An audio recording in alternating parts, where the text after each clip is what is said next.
Hello everybody, welcome to the channel. In today's video, we have esteemed astrologer Martin Sebastian Moritz discussing generational connections, Saturn in Aquarius and Pisces. Martin will be teaching a Saturn's return workshop February 25th from 11 a.m. to 1 p.m. Pacific. So if you'd like to learn more, please see the link below this video in the description. And lastly, we would love to hear how Saturn's ingress into Pisces will affect your chart. Do you, for example, have any planets in the early degrees of mutable signs or early degrees of cardinal water or fixed water? Let us know in the comments below. And without further ado, let's get into the video. So let me kick off with introducing our good old mate Saturn. And for tonight, I've decided to refer to Saturn as he. I hope that's okay for everyone. So no gender issues there, although theoretically speaking, since Saturn rules a yang sign, Aquarius, as well as a yin sign, Capricorn, maybe Saturn in modern language would be entitled to a they, but, you know, let's not overcomplicate things. Call him he, all right? So, of course, Saturn is the big issue always. And last year, I gave a webinar series on karmic astrology. And of course, I had to cover Saturn. And I realized again, I mean, I've been doing astrology for 30 years, and I realized again that if you are not able to tackle Saturn, and I mean as a teacher, as a student, as someone who offers consultations, but as well as judging from your own way of maturing, because Saturn is all about aging, it's about maturing, and you always come back to Saturn. And I attach great significance on the sign, and then of course on the house, again, Placidus, rulership, patterns and aspects. And people often come to me when they are under their first Saturn return, when they are under their Chiron return, so about roughly age 50. So I do work a lot with Chiron. I do work a lot with Lilith as well, by the way. And there is a whole new generation. I mean, they're not new, they're baby boomers, but they make an impressive amount of my clients, of my students, who are in their 60s, 70s, and even 80s, which always makes me very, very humble, because learning, maturing, come to realize who you are and why you are on this planet, and so on and so forth, never stops. It never stops. So this whole idea of aging, of these steps. So this is a picture I like very much. It's from the 1930s or 40s, and these were the days when people had an idea of what to do in your 20s, what to do in your 30s. And as you can see, this guy here up the top is, I think he's not even 50, and from then on it gets upwards. So this is really, today we would call this ageism, you know, ages. This is like really putting down the idea of, you know, from now on it gets rough. And aging these days has become very individual, and role models, I mean, role models which you can rely on are very hard to come by.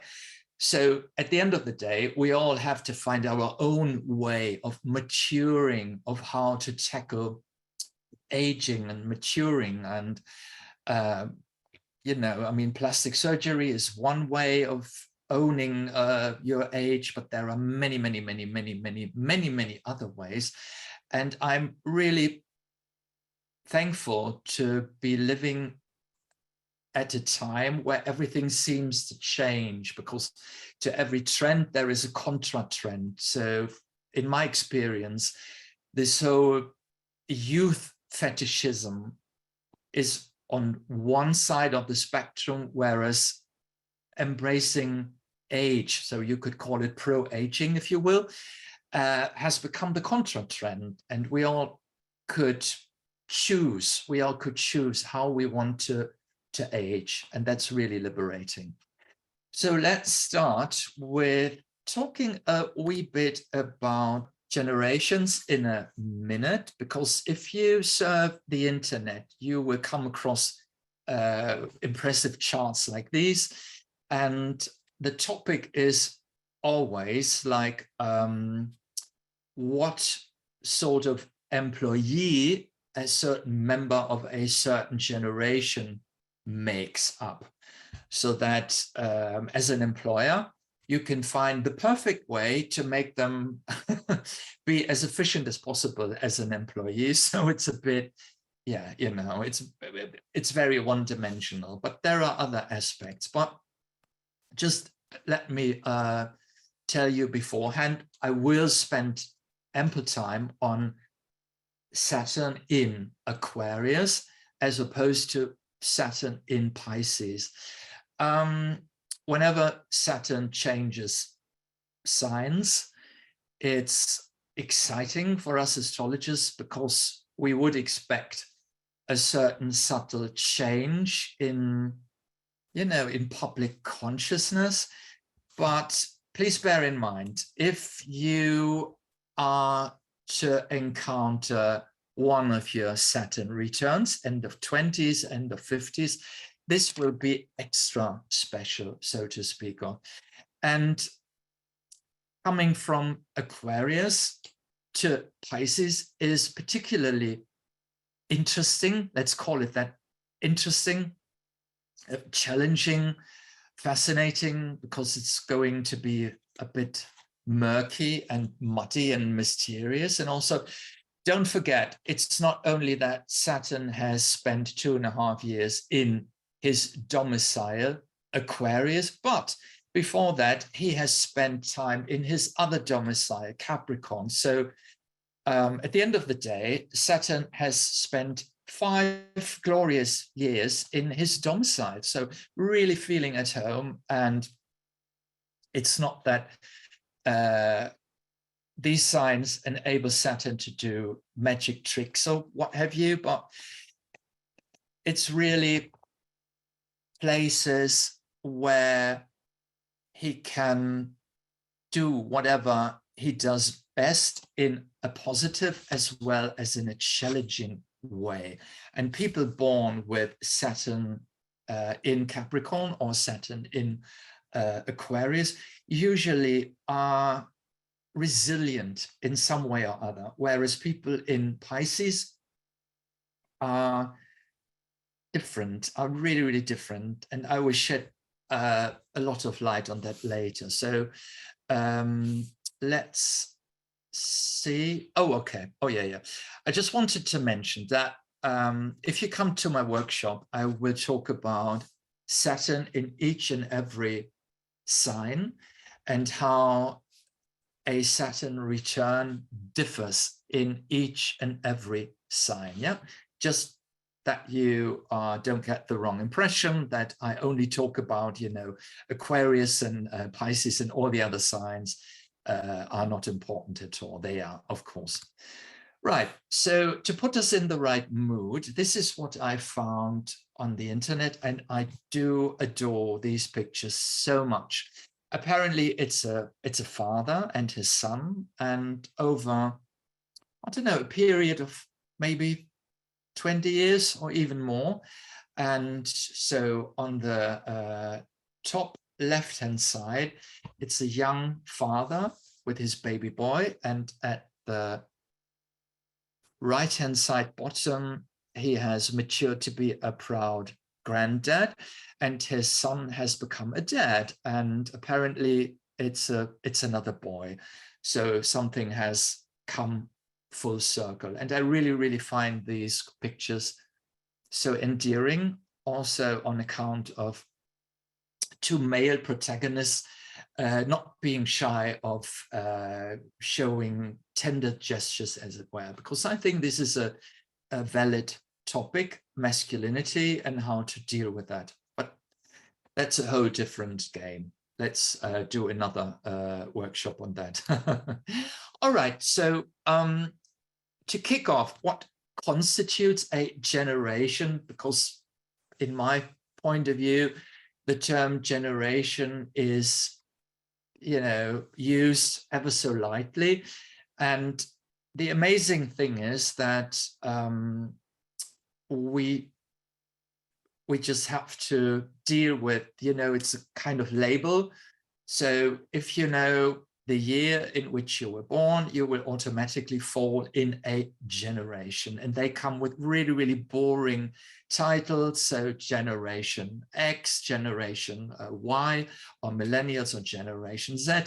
And after that, we kick off again with Generation Alpha. So why not come up with Generation I can't be bothered, or Generation Let's rule the world? So, it's really boring. So we have to shed light on what constitutes these generations. And I came across this definition, which I quite like. So why generations differ. Each generation is a product of historical events that shape their values and views of the world. I like that, view of the world. Emotional memories shape feelings about institutions, authority, materialism, family, and careers. So if you pay close attendance, just like, okay, so this is very Saturnian, and also you can sniff out the Saturn in Aquarius issues as well as the Saturn in Capricorn issues. So it's to domicile. So view of the world is an Aquarian thing, wouldn't you agree? Because it's zoomed out and you get a clear view of what's happening all around the world. Whereas as soon as I hear or read like institutions, authority, materialism, career, of course, bang, bang, bang. This is Saturn again, and that's more the Capricorn side. So, and the other picture is a bit tongue-in-cheek. So during the 1950s, it's all about question nothing. Come the 1970s, it's question everything. Come the 1990s, it's question questions. And by 1910, it's enough questions already, right? So it's a bit tongue-in-cheek, but I quite like it. So on the left-hand side, we find a bit of definition. So, and the last paragraph is always employers should, yeah? So just don't regard that. That's not of interest to us today anyway. So worldview, for example, baby boomers apparently share the worldview. Achievement comes after paying one's dues, sacrifice for success. Whereas Generation X, the worldview is favoring diversity, quick to move on if their employer fails to meet their needs. I like that, just no, move on, bye-bye. Resistant to change at work if it affects their personal lives. Whereas millennials, worldview, seeking challenge, growth and development, a fun work life and work-life balance, likely to leave an organization if they don't like change. So this, for example, work-life balance. Nobody had heard of this term in the 1970s. So this is really 1990s and noughties, work-life balance. Enough of that. I will come to that later. So, of course, we have these years. So from ba-ba-ba till ba-ba-ba is generation, so on and so forth.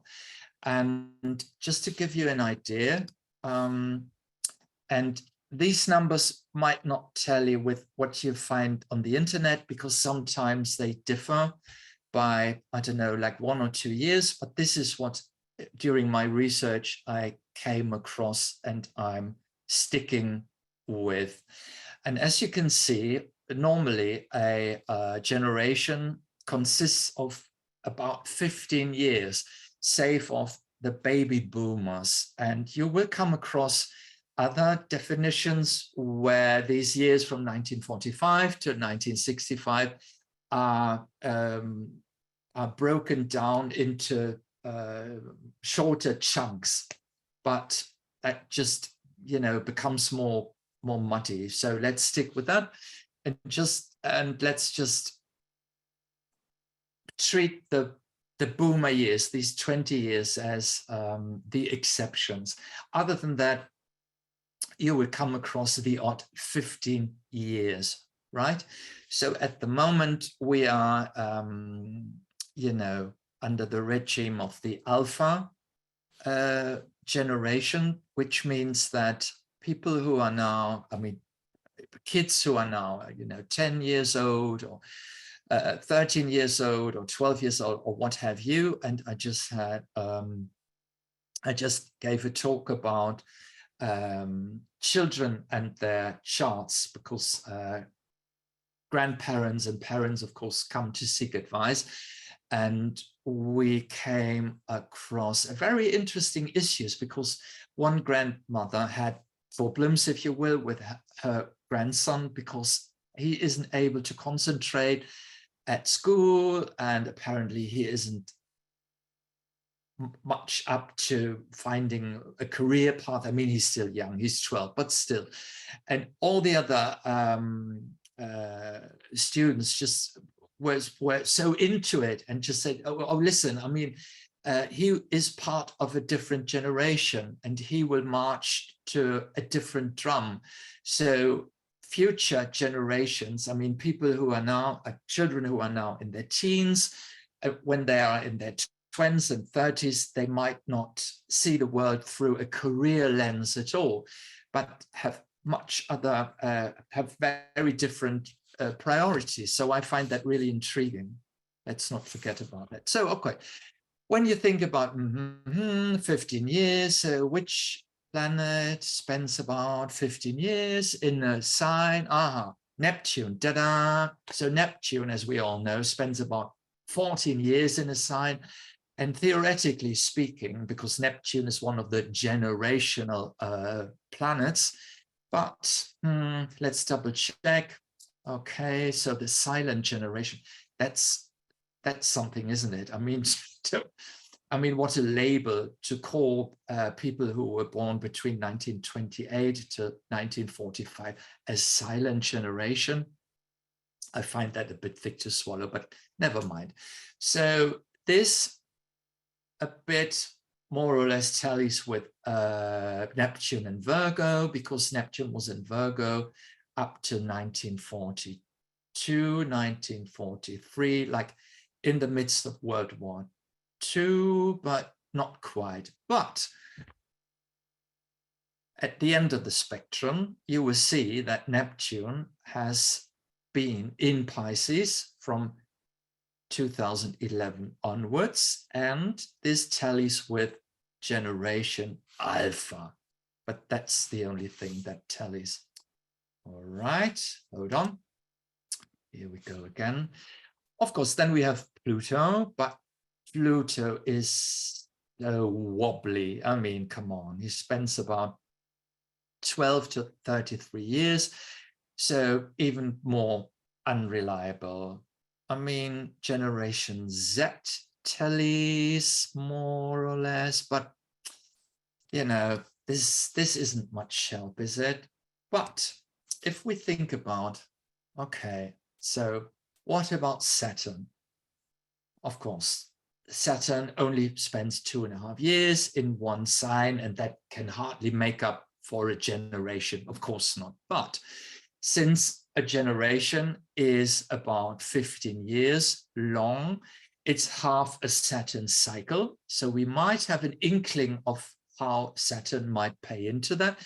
And some of you might come by the term cohort, and cohort can have a meaning. So if you do a research, for example, and study a certain group of peers over a long period, they will all fall under a same cohort.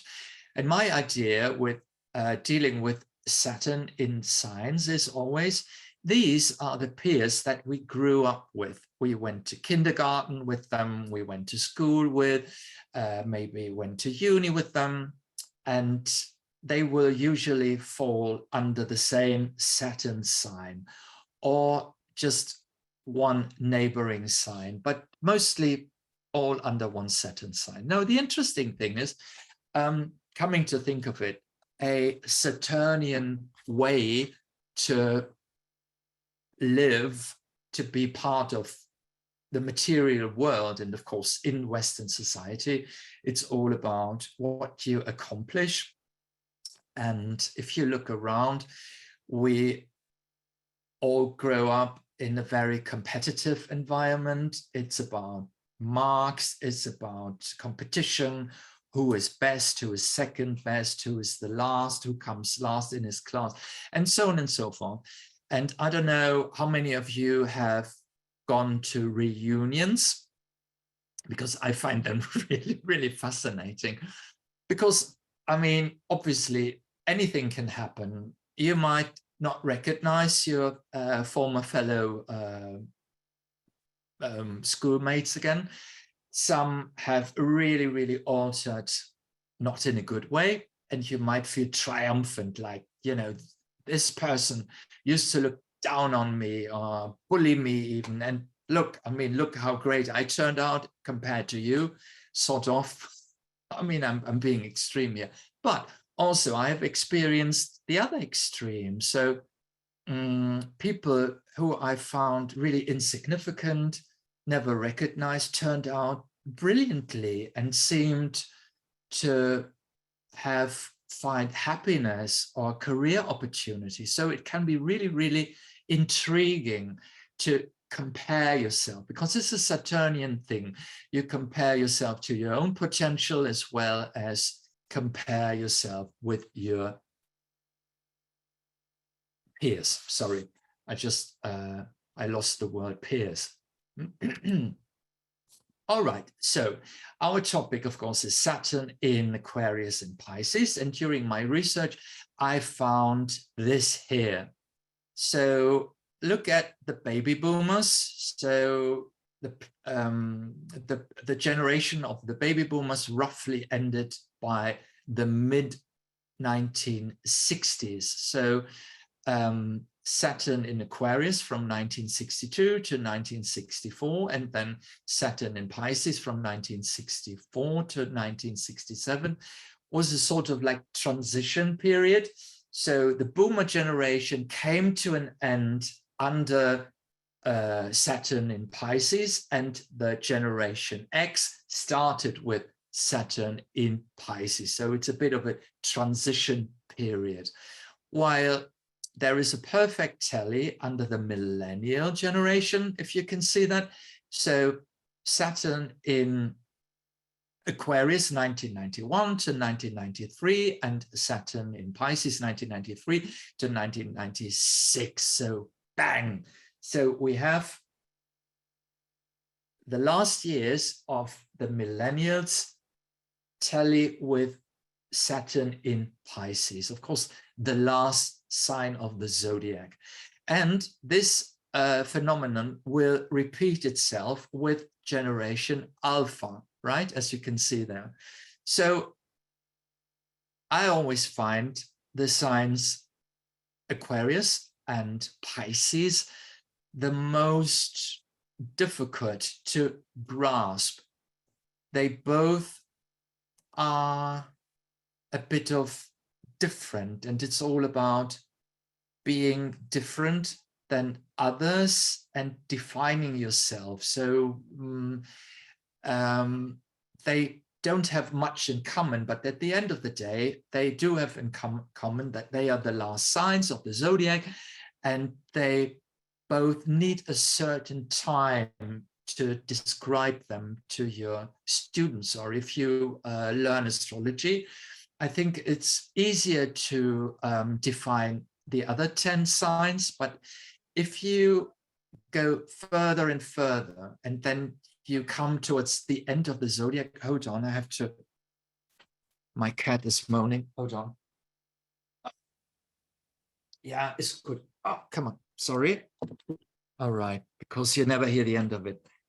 All right, so let's have a look at these generations. So hold on, let me go back. So I will talk about the baby boomer generation and then about the millennial generation. And let us stop here for a minute. So the funny thing is, of course, that we define ourselves by the generation during which we were born. But on the other hand, a generation is roughly defined by the people who are adults during that generation. So, for example, the 1960s were defined by those baby boomers who were born in the 1940s, and so on and so forth. You get the picture. But not enough of that. It goes on, because we all experience the times we are going through, and they will fall under generations. But of course, this is not the way we approach times. We would never discuss this as, oh, okay, we are living under the generation Alpha. We don't do that, do we? We would talk. We had the noughties, then we had the 2010 years, and now we are in the 20s again, like the 1920s, and now it's the 2020s. But who defines this decade in which we are living? It's not so much the children, it's much more those who are in their 20s, 30s, 40s, 50s, and so on and so forth. And in the olden days, I don't know if any of you have watched The Crown on Netflix, and when Prince Philip's mother, Princess Alice, comes to live at Buckingham Palace, and she has a chat with her brother, Lord Louis Mountbatten, and they're both way over their 80s. And she says, it was sometimes when I was over 70 that I realized I was no longer partaking in what was happening around me, but I was reduced to the role of a spectator. And of course, this is an episode playing in the 1960s, end of 1960s. But I think, and I have many older people amongst my clients, and of course amongst my friends and in my family, and I think this has changed. So people who are now 70 plus, 80 plus, or even 90 plus do partake in what's happening around them. So the whole concept of aging is changing, wouldn't you agree? Hold on. So we had that chart. All right. Okay. So baby boomers, very interesting. So we had Pluto in Leo and Virgo, and Neptune in Libra and Scorpio. I can't get over the fact that this has a picture of Donald Trump here. Why can't we just erase it? But okay, can't be helped. Okay, so I don't particularly agree with this definition, which says this generation grew up in a time when the United States was prosperous and the economy boomed. Yes, to be sure. Birth rates were at an all-time high.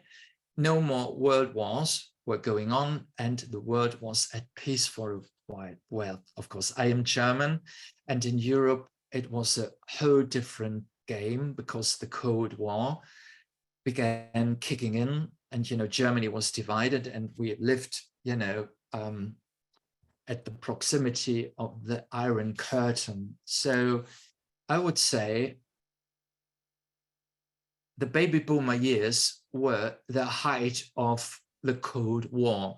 But of course, if you live in the United States, that might have felt different. But on the other hand, there was this extreme angst of communism and the Soviet Union. So you had like a clear enemy.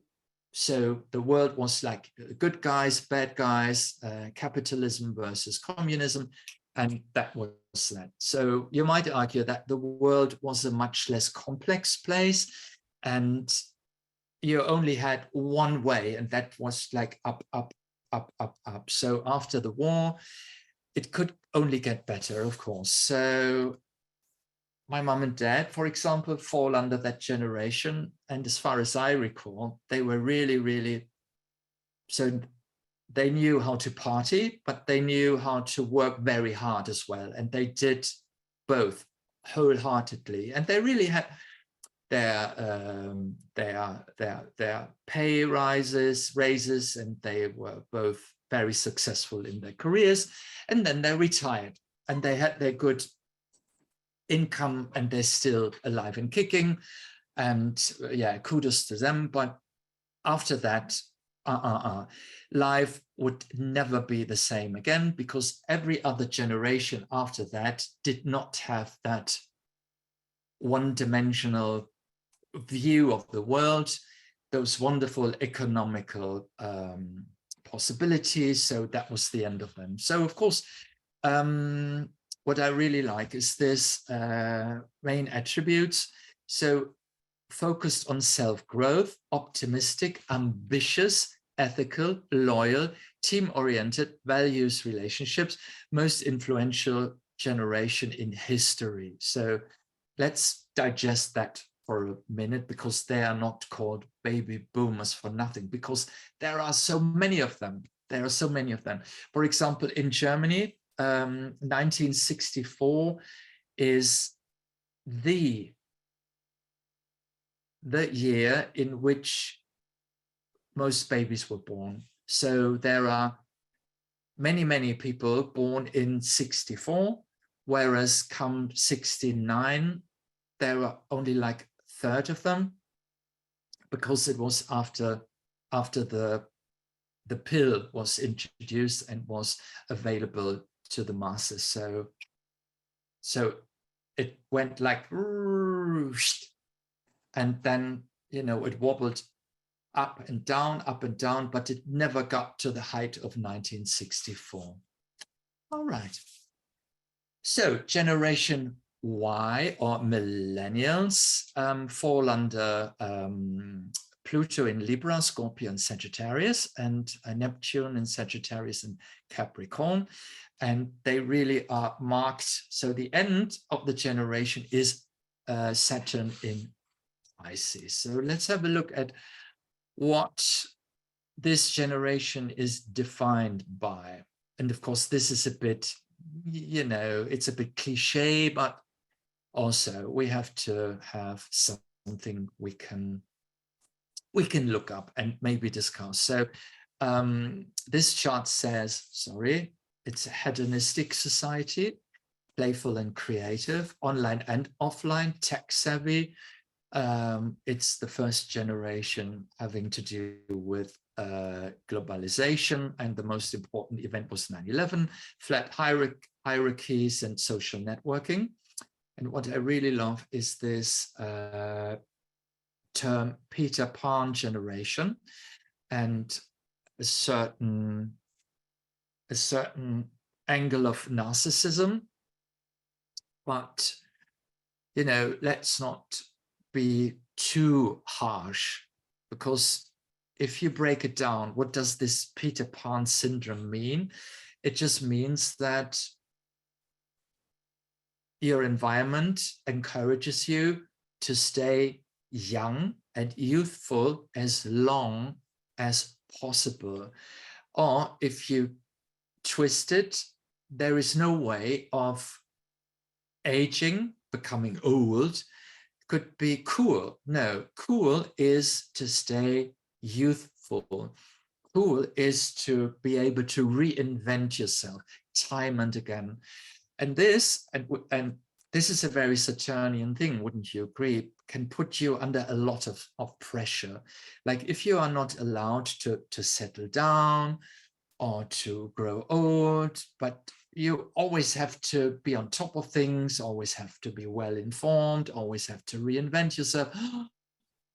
This is really stressful, right? And if you look at, okay, so someone who was born in the 1990s is now in his or her 30s, right? Yeah. And this is still young, but, and we would talk about Saturn returns, once you've hit 30, time is slowly beginning to run out, and you have to and you have to face certain decisions, and you will realize that time won't stretch endlessly before you, because it's, you know, it's limited. And I like the idea of a lifespan. I mean, if you are lucky enough to live until to live for 90 years plus, that life can unfold into trimesters. So one chapter 30, then 30 to 60, and then 60 to 90. So 3 chapters, 3 trimesters, if you will, defined by Saturn, of course. Right. All right. Coming back to Saturn. Up until, and this is where traditional astrology meets modern astrology, up till the year 1781, when Uranus was discovered, the astrological world ended after Saturn. Nothing, you know, it was Saturn, and that was it. And after that, the whole idea of human beings being treated and having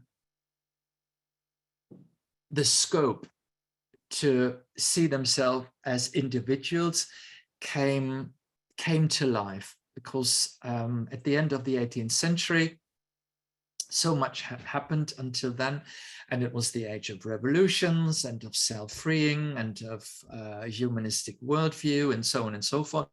But before that, we really have to bear in mind, I mean, people were born into a family, into a certain class, and their whole life was planned before their birthing, and it was defined by their circumstances, and there wasn't much scope.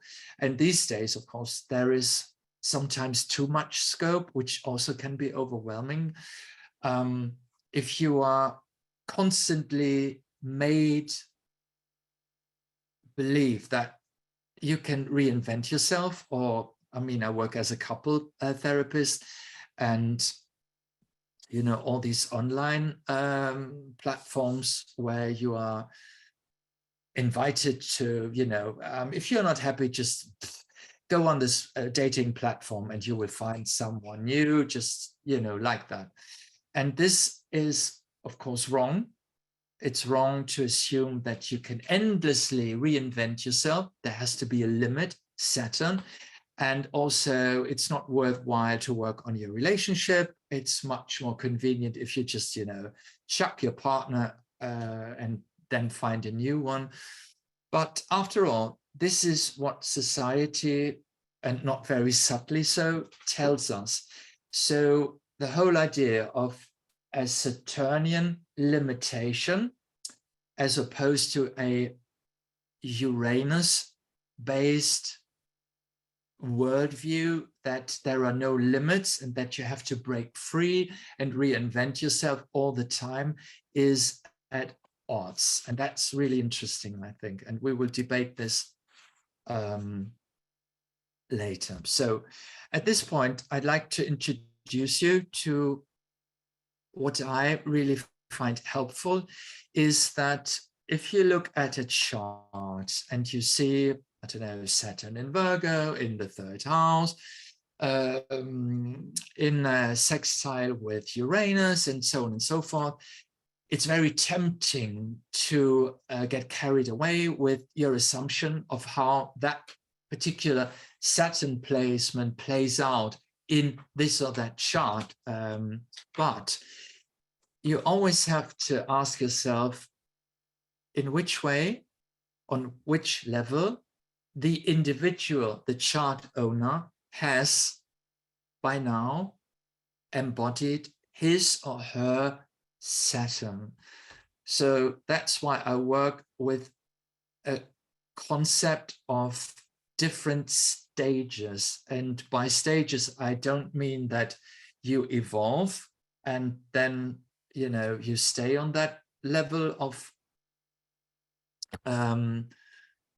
evolving, but you can always fall back, and then you have to work yourself upwards again. But let's present what I mean with that, because then you will all know what I'm telling you. So the first stage is a stage of what I call repression. Repression, of course, is one of the defense mechanisms, and it's a repressed self-confidence. I'm not overly happy with this term, self-confidence. So what I like to do in therapy and when I teach astrology is I skip self-confidence with self-awareness or self-esteem. So it varies. I think it's a bit one-dimensional to only talk about self-confidence or self-awareness.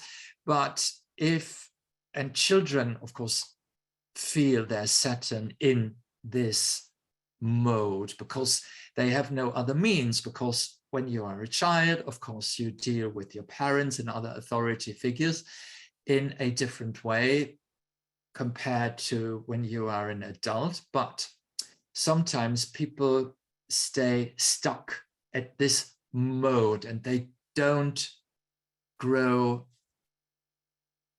to embody the next step. And of course, the next step always has to be, okay, I'm not a child anymore, I'm an adult anymore, and I have to take charge. Easier said than done. So if you, and of course, this is something you can sit down and ask yourself, or if you have clients, make sure that you will learn, and you could ask them, you could offer them certain pieces of hypothesis, like, okay, Saturn in this and that sign usually comes with this and that challenge. So how do you see yourself as regards that? And if you find people, so I always find this sort of like woe is me attitude, or like really angst-ridden. People come and they moan about their partners being dominant, or their parents, or their boss, or other people at work, and they really are at odds with finding their inner voice to say no, or to say, this is what I want, and I will try hard to achieve it. But if you argue with them, they always come up with, you know, I know, but it's not worth the trouble. I will fail, and you don't know my boss, or you don't know my husband. He won't have it. Blah, blah, blah, blah, blah, blah, blah, blah, blah. And of course, at the core, at the very core of this is all the, well, if you will, the drawbacks of how Saturn might play out. And this is, you are almost like stuck with angst, stuck with, you are expecting something negative. You will really feel that life only gives you a limited range, right? So this is the first stage, and the second stage will be the other extreme, And the interesting fact about this is that this stage, which I call overcompensation, is really welcomed in our Western society, because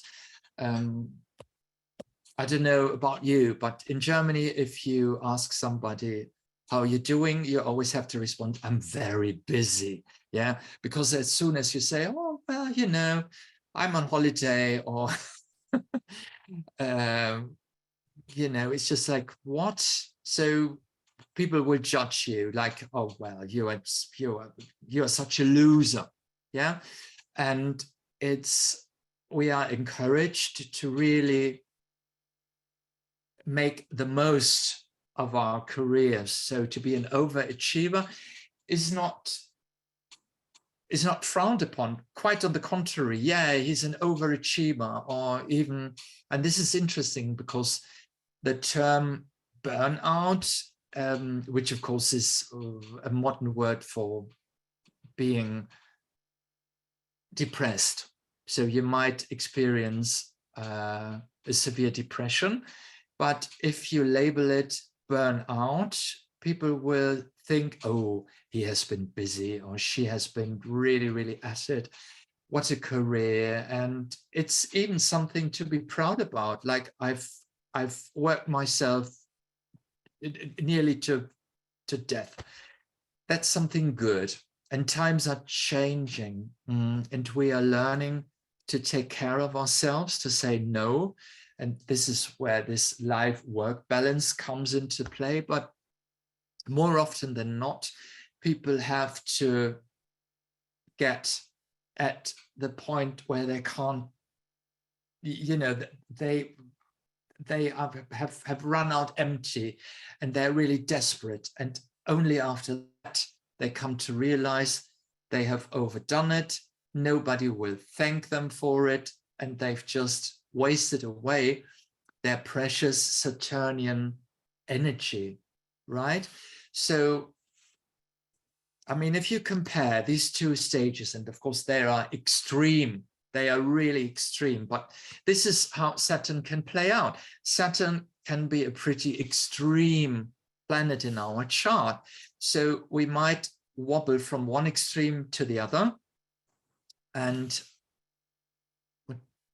yeah, I like that one. So to live a Saturnian travesty by way of copying authority figures. So it might be that those people who you were afraid of during your childhood, you want to top them when you're an adult. So it's like, I show them who's in charge.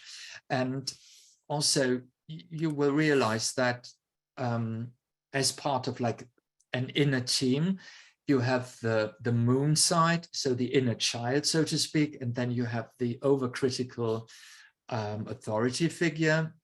And it's not a good idea to put either the moon behind the wheel, the steering wheel of your life car, if you will, or Saturn, because both is extreme, and you have to find a middle way. So to look after your inner child, as well as seek certain goals, because it's not a bad thing to be ambitious and goal-oriented. It's not good if you work yourself to the bones, I mean, overdo it. So this brings me to the third step, which of course is integration. And I mean, it reads ever so lovely. And actually, I don't know many people who will fall under that category, but this is, for example, if you undergo therapy, this has to be on your list, right? So to achieve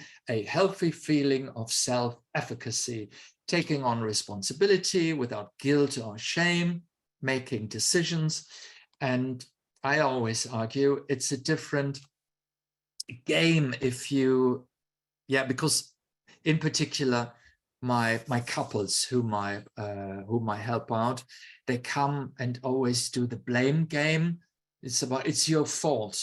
And one of the first things I try to teach them, or try to make them realize, is that this is not very helpful. It's more about taking responsibility, like, okay, I've said this and that, or I did this and that, and I'm taking responsibility. I might be regretful. I might try not to do it again. But this blame game, of course, doesn't take you anywhere. So taking on responsibility in a healthy adult way. And this is why I picked this picture about the woman looking at herself in the mirror. This is a little exercise I'm doing, and I try to teach it to my students or with my clients. And it's like, okay, so when you go and brush your teeth and look at yourself in the mirror before you go to bed, it's always helpful to say, okay, so during my day, this and that has been okay. Here and there, I felt good about myself, and not do, oh, this was such a shitty day. And on my list, I underachieved this and that, and bump, and bump, bump, bump, bump, bump. You can actually learn to twist that and make that into an exercise of self-awareness, and try to pick out the little tiny pearls during your day. And you come to realize, oh, hold on. When I was at the supermarket, there was this lovely lady behind the cashier, and we had a lovely chat, and she made me feel good, and so on and so forth. So it all boils down into tiny, tiny, teensy weensy little things, which if we add them, they could constitute a successful day, or a successful week, or a successful year, and so on and so forth. And also, I think it's very difficult if we only think of our lives as, okay, what's next? What can I do better? What's on my list? What's there to achieve? Because you can really get... It could also be a very, very Saturnian thing to realize, okay, I want to keep what I already have. I want to embrace the here and now. And it's not about bigger, better, wider. It's about the appreciation of what you have. And if you stick to a moment, so these are all examples which will fall under a step 3 integration way of living your Saturn. So, but I told you, this is like really, really, it's very aspirational, and we should all try to achieve that, but it takes time, it takes resilience. Okay. Right, so let's talk about what makes Saturn in Aquarius special. And if we say, okay, so in Aquarius in Saturn way, what could be stage 1, what could be stage 2, and what could be stage 3? So this is what I came up with. So stage 1 would be, and let's take the wider picture, because Aquarius is a very difficult sign. If you compare it with Leo, you know, the opposition sign, Leo is all about me, me, me. I can define myself about what I am good at, what I aspire to. Whereas in Aquarius, it's all about, I'm not this, I'm not that, I'm different, you know. At the end of the day, I march to a very different drum, and this makes this sign so very, very complex.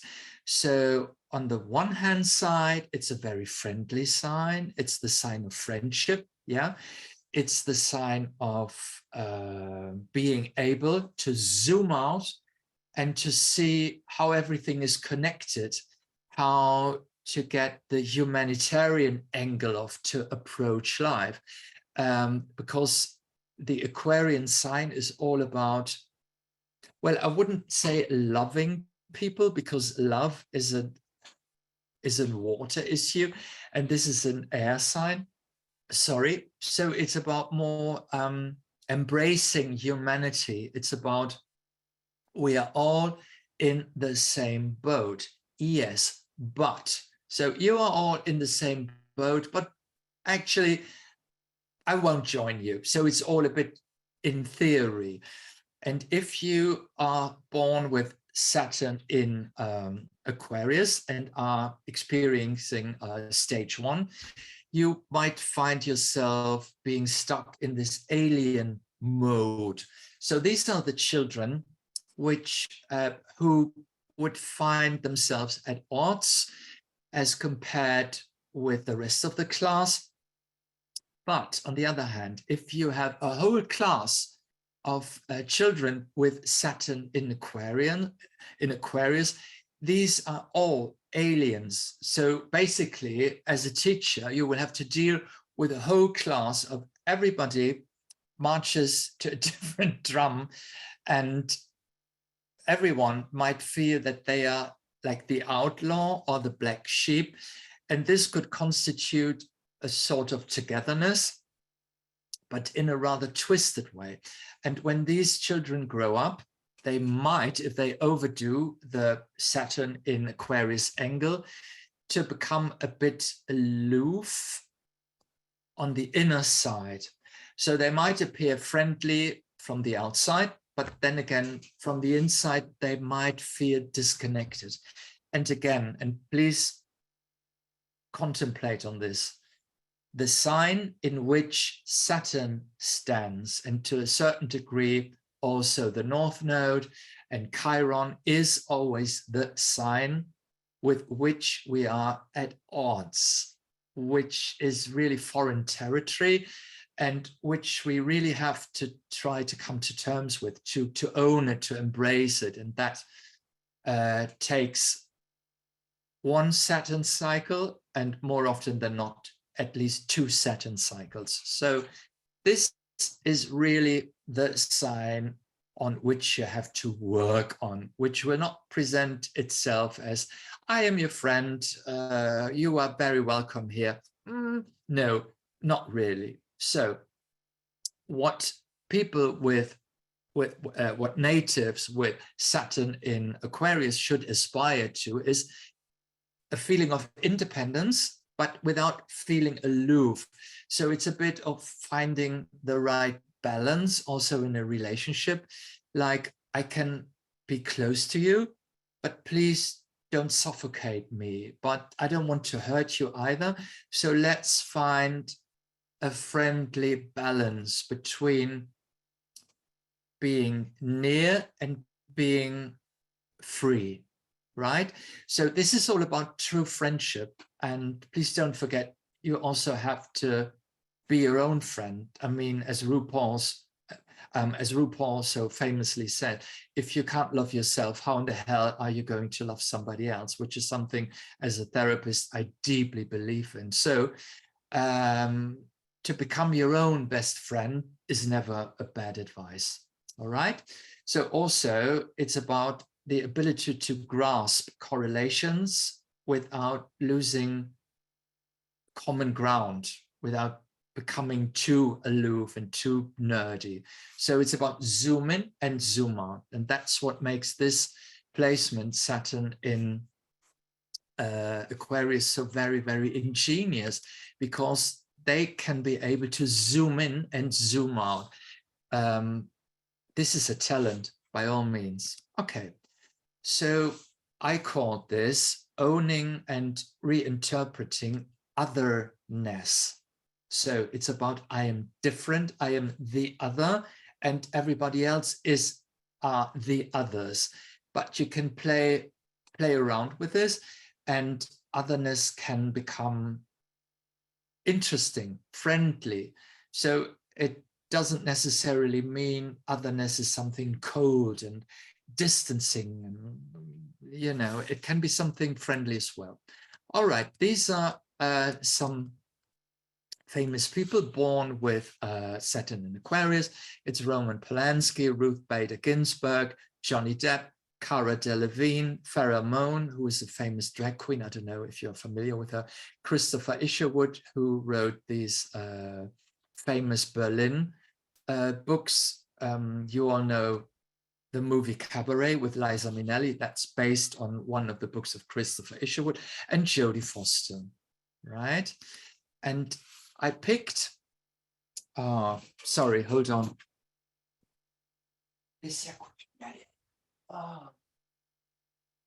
Moaning, moaning, moaning.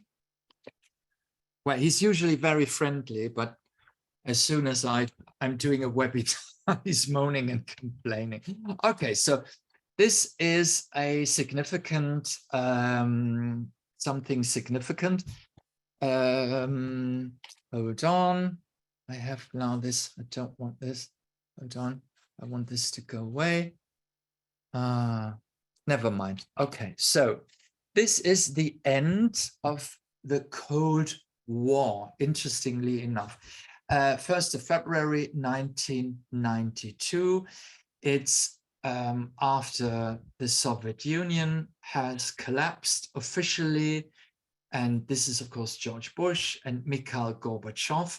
And what I find particularly striking is the stellium in Capricorn. Can you all see that? And hold on. Sorry.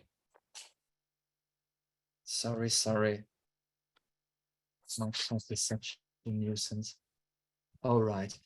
And that Saturn in Aquarius is in an opposition with Chiron. So, and as we all know, this was the end of the official Cold War, but it was also the beginning of much more complex ways of going to war, like a global way.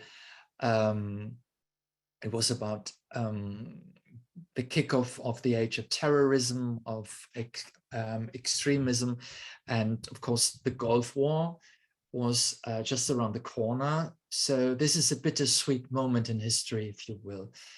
But do have a closer look at how Saturn in Aquarius is entangled with Chiron, right? Then I brought you another example. So this is one of my favorite US presidents, LBJ, and he was president after JFK was shot. We all know that. And because he was vice president, he had to take over. And this is his solar return. This is his solar return. Hold on. I might visit. Martin, what you say? That since Aquarius and Saturn transiting this absorbs. Interesting. I will answer that later. I like that. How do we define which? Okay, yeah. Okay, just to keep me abreast. Hold on. So this is LBJ's solar return for the year 1963. And since he is a Virgo, this is from, hold on, this is September Virgo. No, he's an end of August Virgo. So this is end of August 63 to end of August 64. And of course, I mean, do have a closer look at his retrograde Saturn sitting at his retrograde Chiron. And over the next months, Saturn will go back and forth in Aquarius and finally enter Pisces.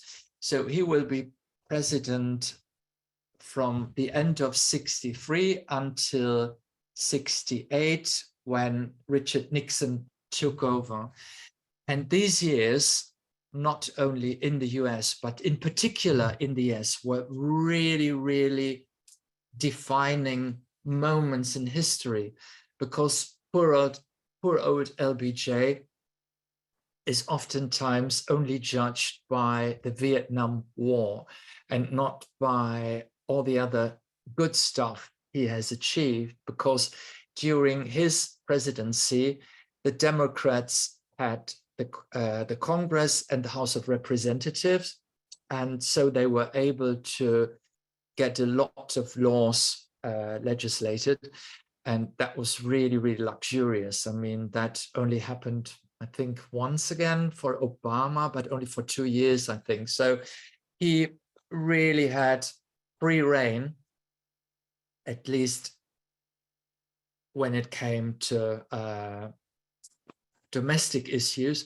to do something good. But after that, he was judged by the Vietnam War. So we have these quickly changing times, you know, like the end of baby boomers and the beginning of Generation X, Saturn in Aquarius and Saturn in Pisces. And I mean, we can almost feel like poor LBJ must have felt.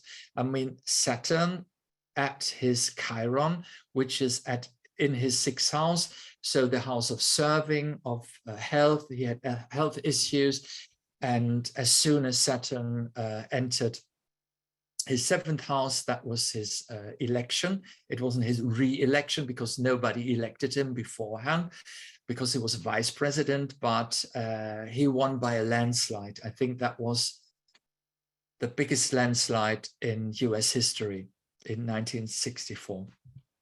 And of course, we all know that the 7th house in traditional astrology falls under the, excuse me, please, the public, right? So I would really encourage you to do research on these topics, like who lived when, undergone what. And these pictures I have chosen carefully because this is the Johnson treatment, because he was someone who, he was really, I think, 6'3" or so, or 6'4" even. So he was an impressive figure. And what he really did was coming very near to people, touching them and bending forwards.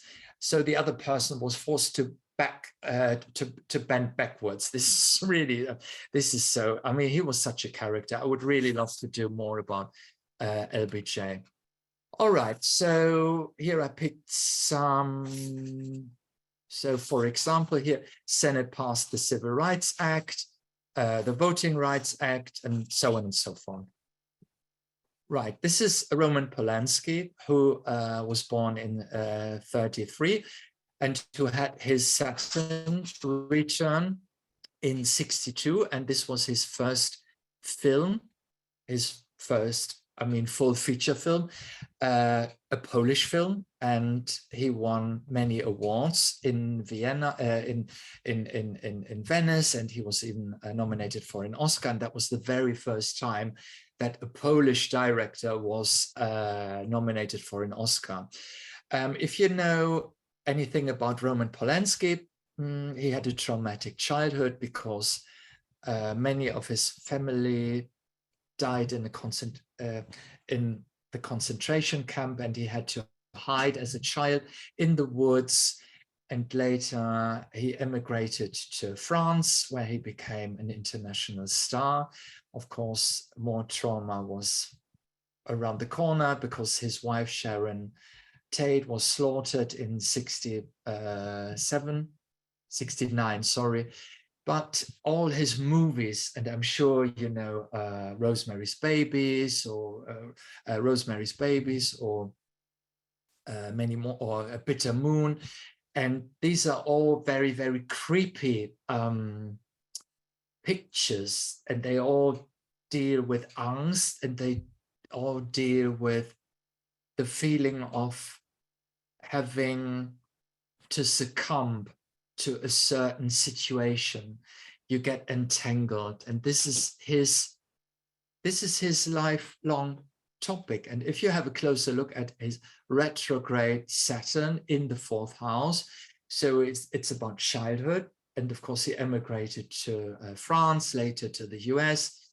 Then he was banned from the US because he was supposed to have raped a teenage girl in the 1970s. So it goes on and on and on and on. But on a second glance, you see that Saturn rules his 4th house and his 5th house as well, because the fifth house is about children and is about creativity. And as a director, he was able to do both. So sort of like recreate his childhood trauma and at the same time coming to terms with that. And this first Saturn return in 1962, hold on, made clear that he was able to get to the next chapter. Okay, this is Johnny Depp during his second Saturn return, and he won this infamous, not famous, but infamous court case against his ex-wife. And as we all can see, he has Saturn in the seventh house of partnerships. Again, it's retrograde, and look at the difficult angle which Saturn is at odds with Venus, Venus and Mercury. So this really plays out. And I don't really know whether Johnny Depp returned triumphant out of the courtroom. He might have, but also, I mean, this is really bitter. I mean, to have your dirty laundry washed in public, but at the end of the day, this is what he and Roman Polanski both have in common. They march to a different drum. They really embrace otherness. Yeah, okay. So let me quickly tell you something about Saturn in Pisces. So Pisces, and of course it's two fish, so it's all about ambivalence. One fish tries to swim in this direction, the other fish tries to swim in the other direction. So one fish is always not of this world anymore. There is a longing to dissolve, to enter other realms of reality, and this makes this this sign very, very complex. And if Saturn gets stuck there, you have this horrible fear of getting lost. So you might be a very creative person, and of course children oftentimes have this ability of getting lost in their own play world and talk with imaginary friends, or like to play out and slip into different characters.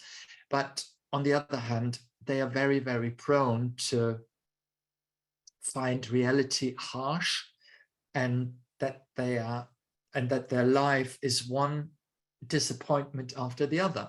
And it's very hard to protect these children, because you don't want to ruin their huge ability to dream and to fantasize and to make up things. But on the other hand, you want your child to to face reality, because life is full of reality, and reality bites, as we all know. Also, Pisces is the sign of compassion, but not in a zoom out way that Aquarius has, but there are no boundaries, because Pisces is the sign lacking boundaries. It's all about merging. It's about a longing. It's about getting lost. So if you overdo it, you might end up self-sacrificing yourself. And also, people with Saturn in Pisces often have this sort of syndrome.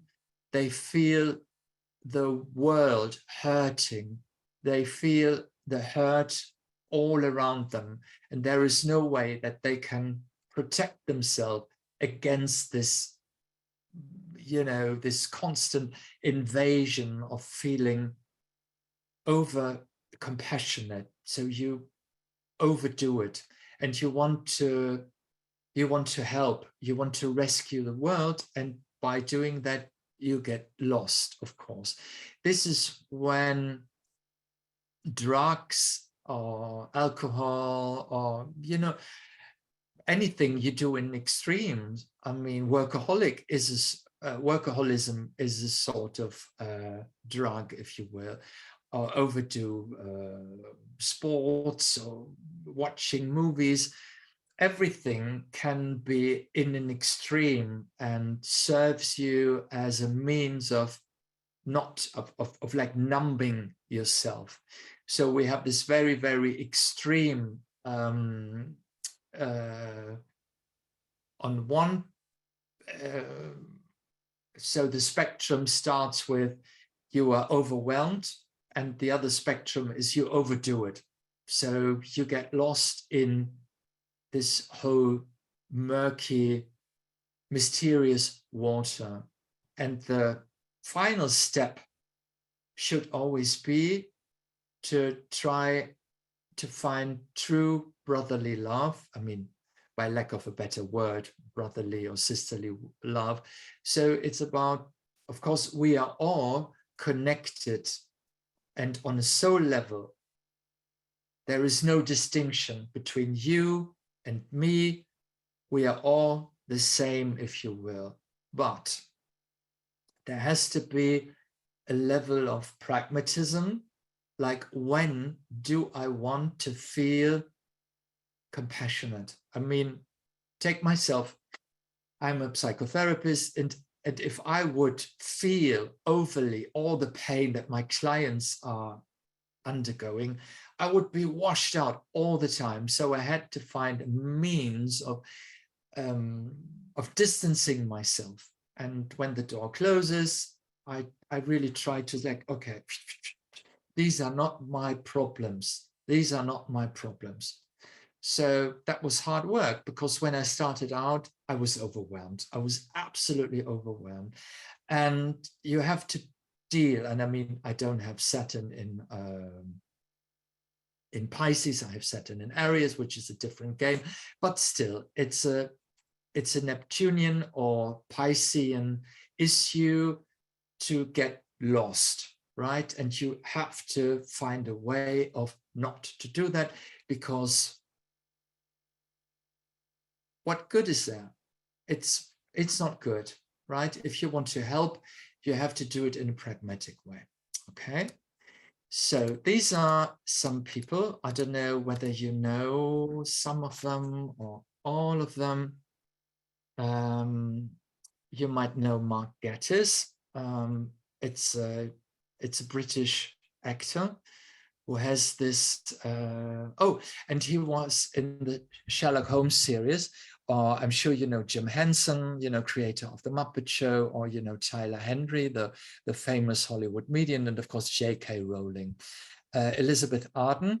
So I picked some protagonists from other areas, and I wanted to share with you Gustav Caillebotte.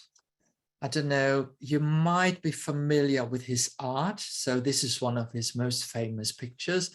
It's a street in Paris on a rainy day.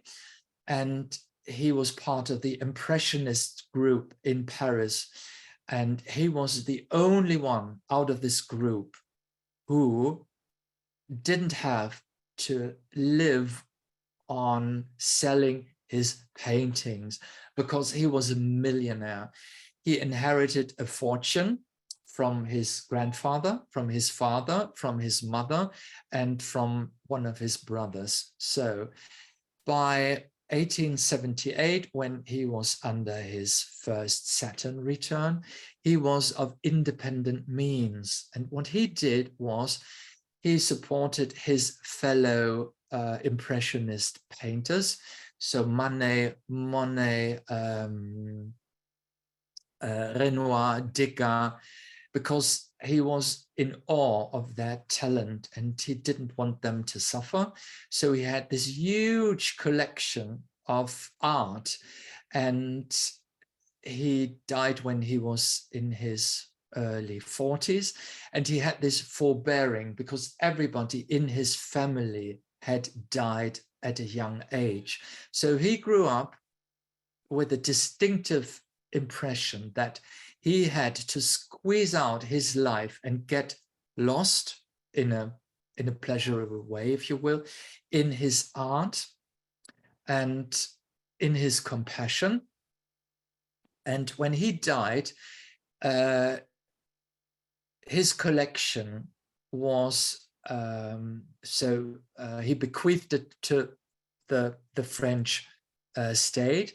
And if you go to Paris, you can watch this collection because there is his own museum where you have this brilliant impressionist art.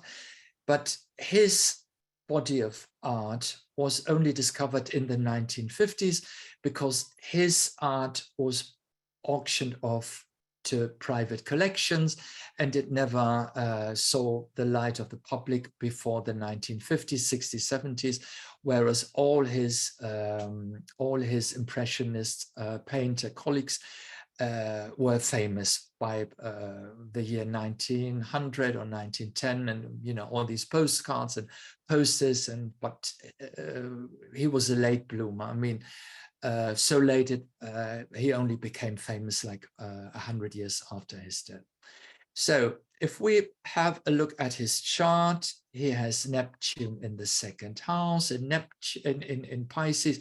The second house is, of course, our possessions, and he wanted to part with his possessions, right? So let me have a look. This is Neptune. No, hold on. This is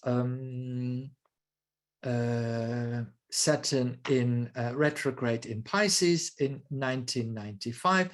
And this is the launching of the eBay website, because until then, people didn't know what to do with this stuff. And then eBay came along, and to auction off your stuff became the issue. And I don't know if you remember the original spot, which was 3, 2, 1, mine. So it all boiled down to the excitement of bidding for some article, and then you are competing against other bidders, and then you would win it and you would own it. And this is interesting because like changing Pisces possessions and then eBay, I think this is a perfect match, right? So just let me finish with Tyler Henry, the Hollywood medium, and then I can discuss some of your questions, okay? So, of course, he has not undergone his Saturn return, which will come in due course. But interestingly enough, the Saturn in the 7th house as ruler of the 5th and the 6th house. So the 6th house would mean you serve 6th house, the public, the 7th house, and you deal with relationships. And of course, all his clients have question about past relatives, lovers, what have you. And he claims to receive messages from the other side.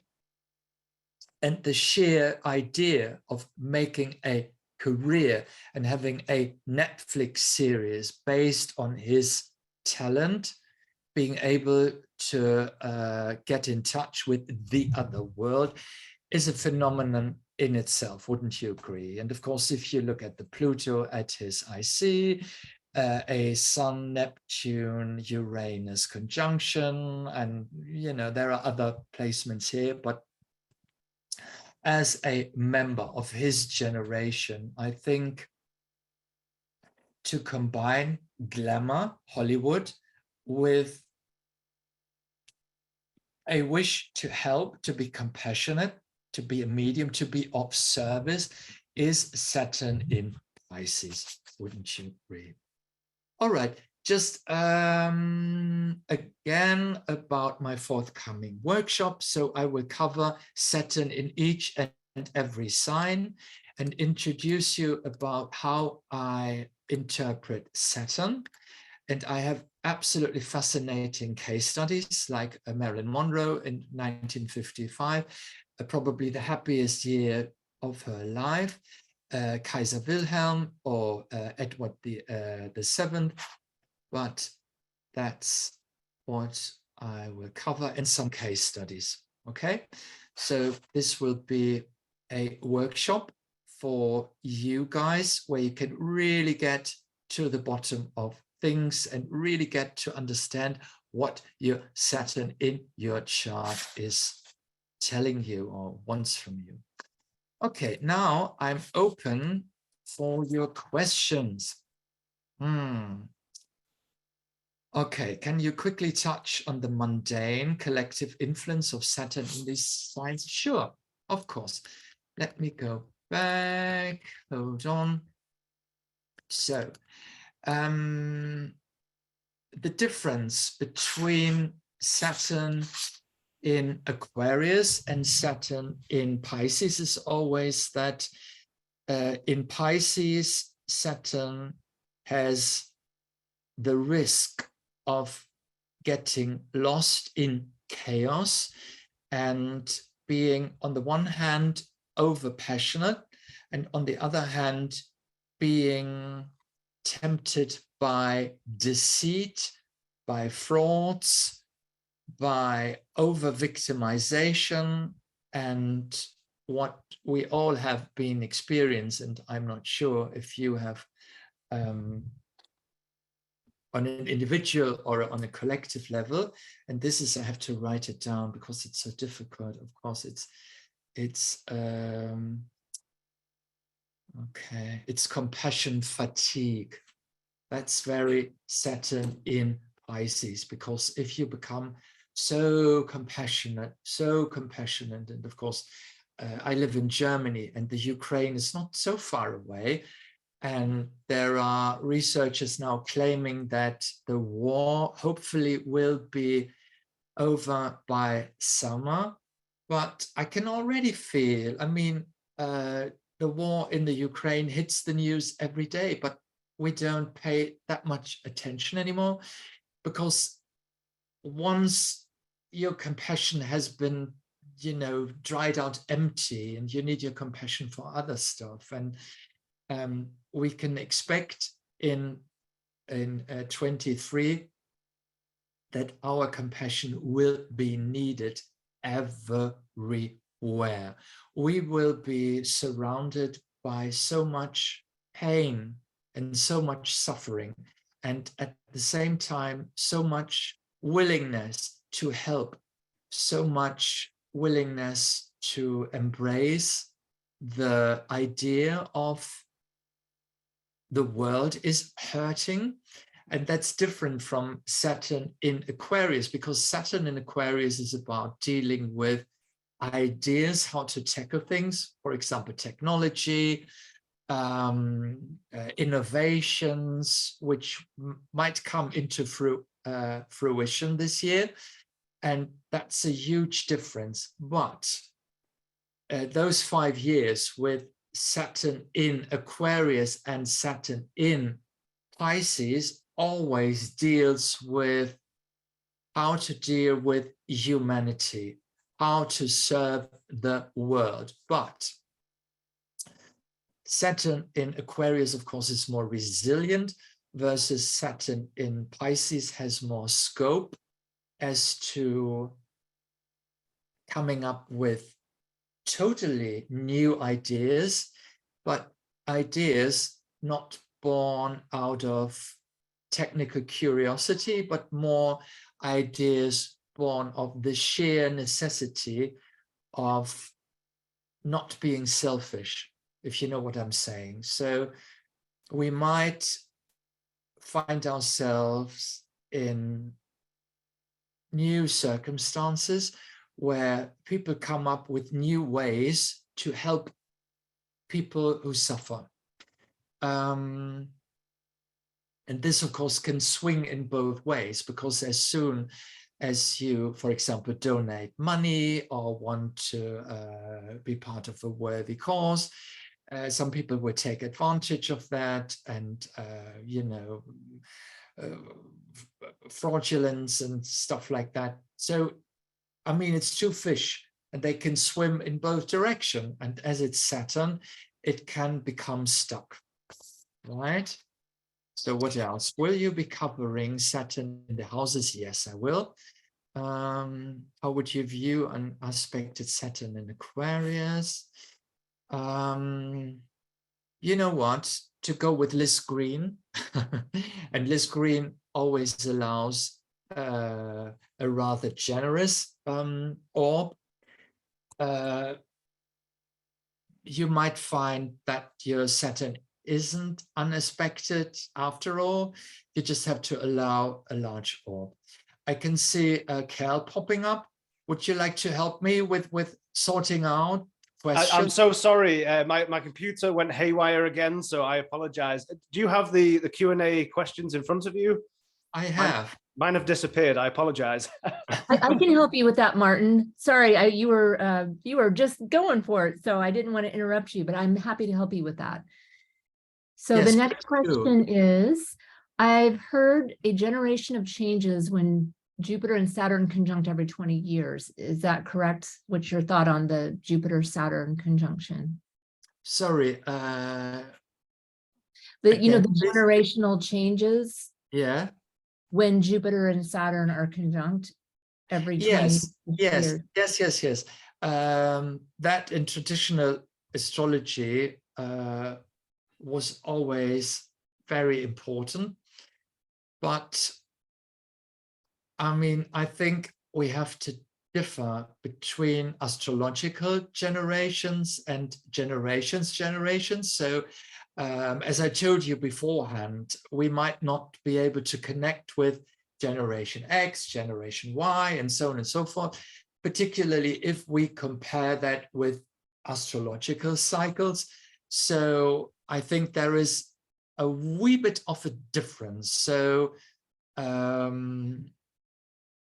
a generation for us astrologers might not be the same generations as scientists define them. So if you know what I mean. But I find these 15 years, I think that makes sense to some degree, right? So that a generation might be 15 years. So 20 years might be a wee bit too long, but that's just my thoughts on it. Thank you. Now, I know we're a little bit over time. Do you want to answer a few more questions or do you need to go? It's okay? Of course. Okay. We have a question from Trudy, and she's asking about because here, I'll read her question exactly. Would you say that since Aquarius and Pisces are in the last two zodiac signs, would Saturn transiting these then absorbs all the prior 10 signs energies? Does that make sense? Since we're coming to the end of a whole. Yeah. I think, well, it sounds like a very intriguing hypothesis that when Saturn journeys through the zodiac, that he will absorb every sign and then take on the issues of the next signs. So that way, he must be really full coming to Aquarius and Pisces. But I love the way you think, because that would make perfect sense. Because, I mean, Aquarius is the water bearer. So by the time Saturn hits Aquarius, he might be so full that he has to unburden some of the energy, the water bearer, and by the time he hits Pisces, just this energy has to dissolve. So why not? Yeah, I think it's a very creative thought. I would have to contemplate on that, but hey, why not? I like that. It's very creative. Okay. The next question is, how do you define which Saturnian stage is present? I think that's related to what you were talking about earlier.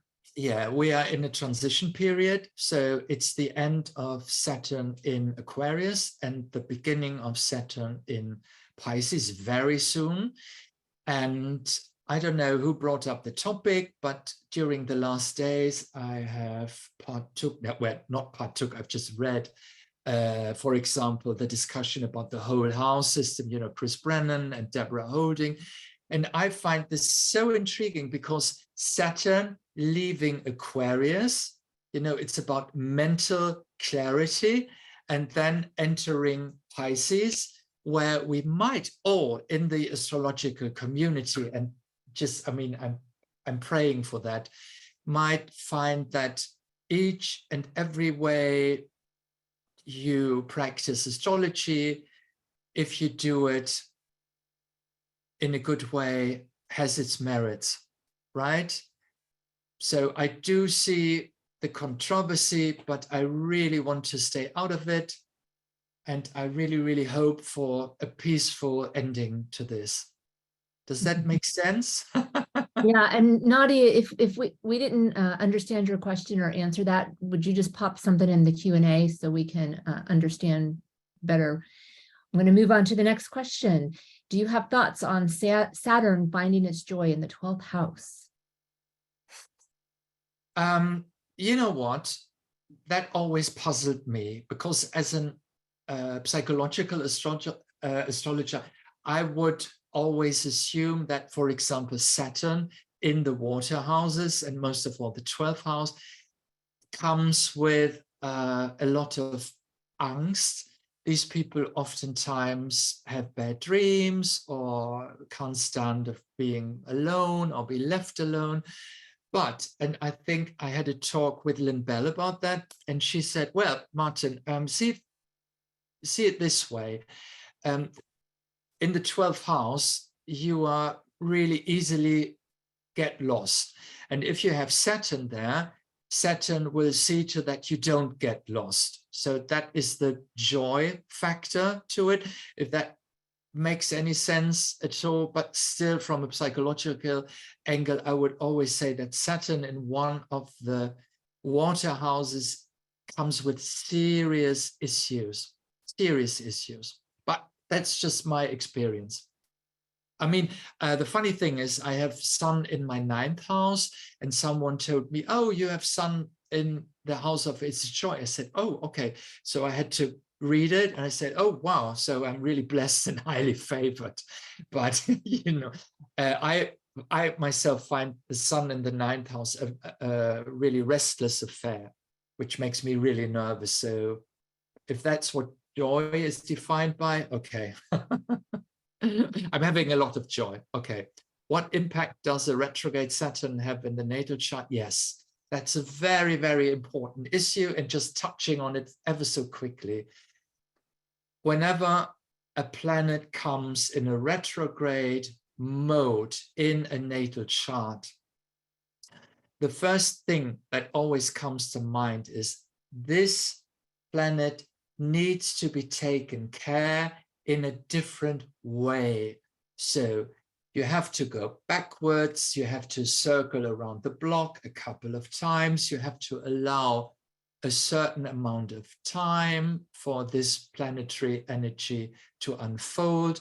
These are often late bloomers. I like the idea of late blooming because, and if you look on a secondary progression level, if you can see that at some point in your life, Saturn will become direct again, that might be a year of revelation, right? Which counts for all planets, of course.